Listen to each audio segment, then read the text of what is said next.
Hello and welcome to another mini tutorial from UPVC Spares for Repairs.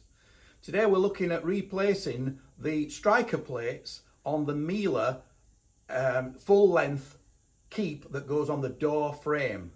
But we're looking at replacing the roller sections, which do tend to break readily.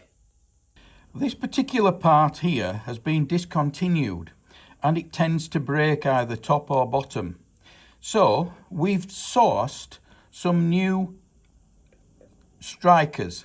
However, this dimension is a wee bit wider than what this is. So all you do is take this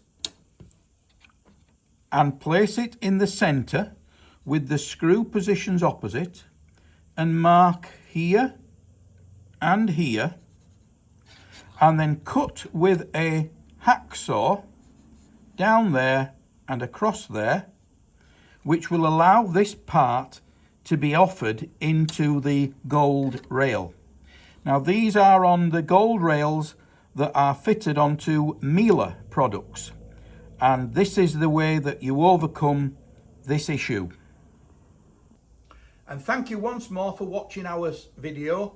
I hope it's helpful, and if you know anybody else that's having trouble with their doors or windows, ask them to contact us. UPVC Spares for Repairs.